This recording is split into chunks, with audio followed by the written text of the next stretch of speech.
بسم الله الرحمن الرحيم الحمد لله رب العالمين والصلاة والسلام على سيدنا محمد وعلى آله وأصحابه أجمعين.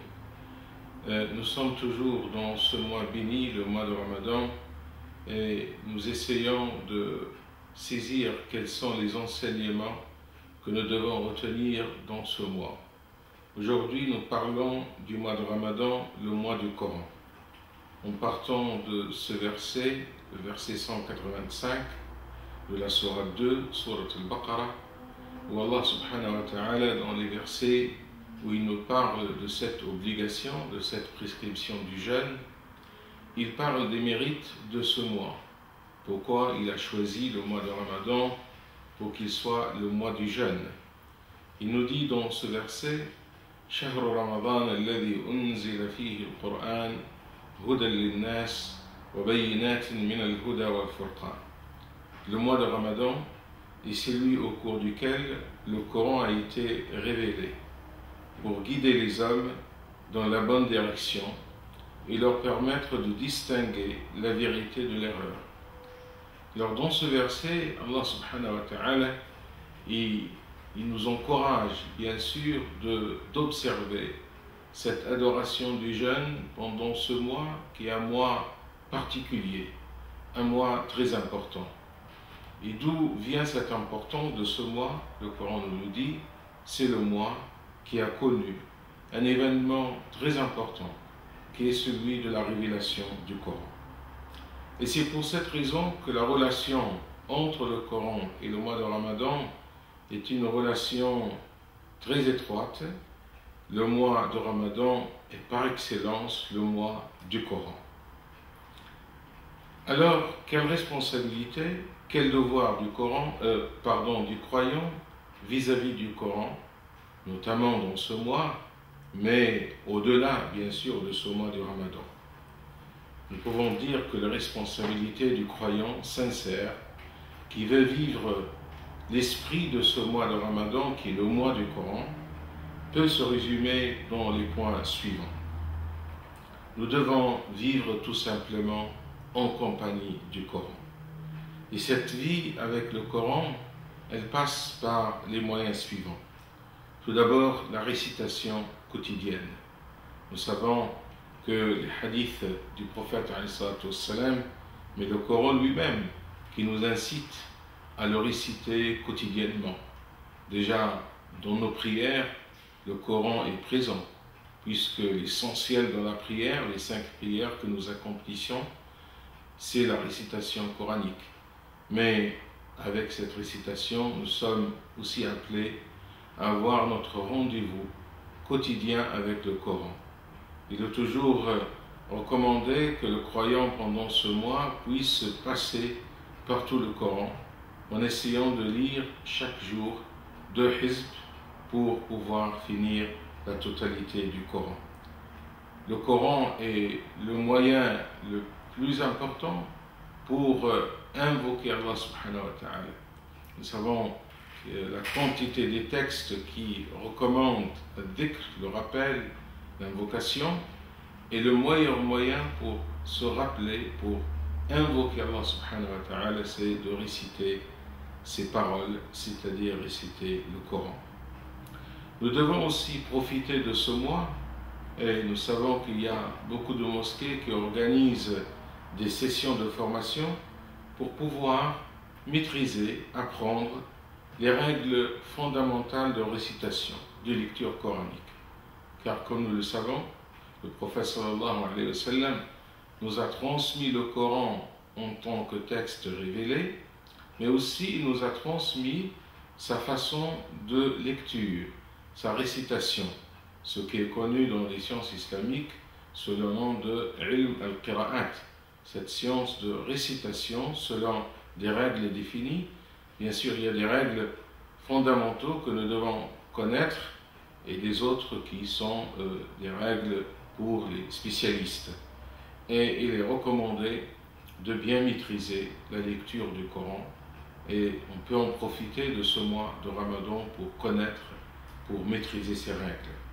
Je rappelle le hadith du prophète sallallahu alayhi wa sallam que Ibn Abi Shayba il a rapporté où, sallallahu alayhi wa sallam, il nous dit الذي يقرأ القرآن وهو ماهر به مع السفرة الكرام البررة والذي يقرأه وهو يشتد عليه له أجران وفي رواية والذي يقرأه وهو يتعتع فيه وهو عليه شاق فله أجران. Le hadith il nous dit que celui qui lit le Coran et il maîtrise sa lecture, il sera le jour du jugement dernier près des anges qui sont les plus proches d'Allah subhanahu wa ta'ala, pour montrer quelle place mérite celui qui donne de l'importance à une récitation parfaite du Coran. Mais il nous dit également que celui qui va lire le Coran avec difficulté, parce qu'il essaie de maîtriser les règles, il n'arrive pas à les maîtriser facilement, mais quand même il fait un effort. Le prophète il dit, celui-là, il va être doublement récompensé. Voilà une belle incitation pour tous ceux qui ne connaissent pas parfaitement la langue arabe, qui ne sont pas suffisamment entraînés pour lire couramment le Coran, qu'ils fassent un effort pendant ce mois pour essayer de maîtriser ces règles et mériter cette double récompense auprès d'Allah subhanahu wa ta'ala. Parmi les responsabilités aussi du Coran, c'est de réviser ce que vous avez appris, car souvent on apprend, mais il faut maintenir ce que nous avons pu apprendre du Coran. Car le prophète sallallahu alayhi wa sallam, il nous a dit qu'il faut toujours réviser, car si vous ne révisez pas, vous risquez de perdre ce que vous avez appris. Alors le mois de Ramadan est l'occasion pour nous de réviser ce que nous avons appris comme sourate, de les maintenir et de perfectionner leur mémorisation. Mais aussi, parmi les choses qui sont recommandées d'une façon générale, mais puisqu'on est dans le mois du Ramadan, essayons d'en profiter, c'est de mémoriser. Et vous savez, la mémorisation est un acte de bienfaisance qu'Allah subhanahu wa ta'ala également récompense hautement.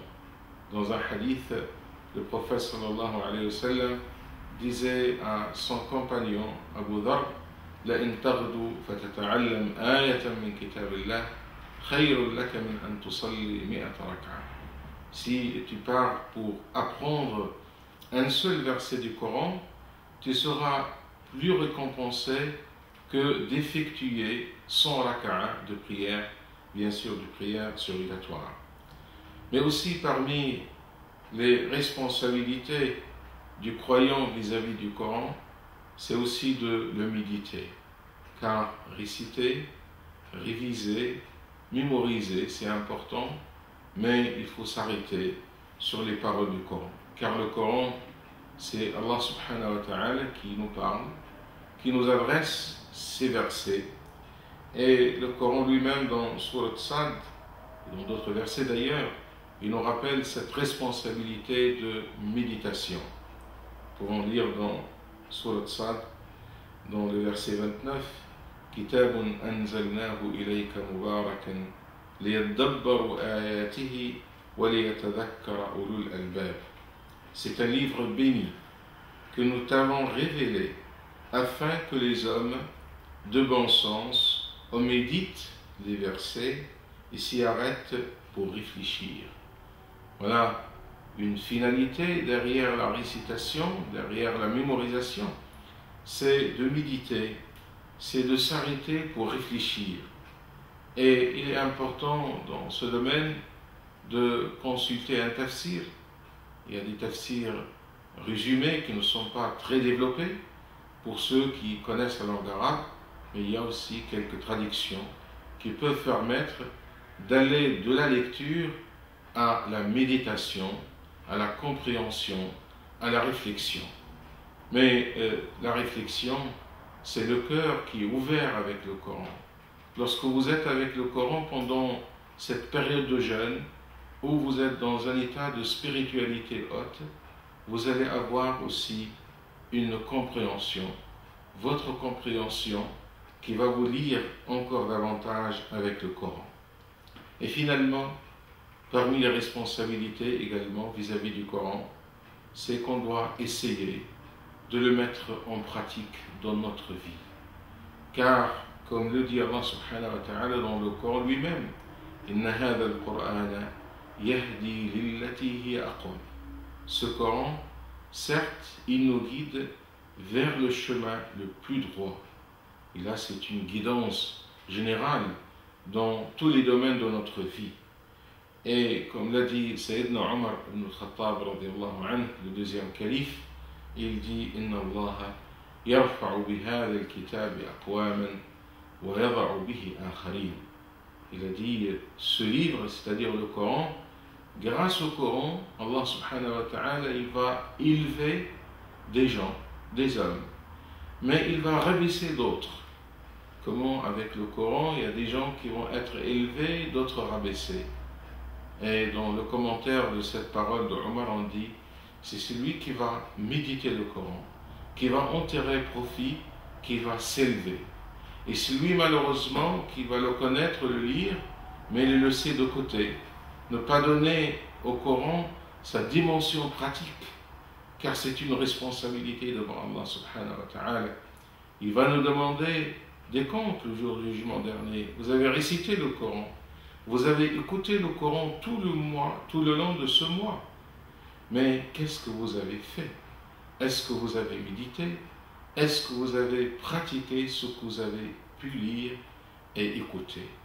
Nas'al Allah subhanahu wa ta'ala an yuwaffiqana lima yuhibbu wa yarda.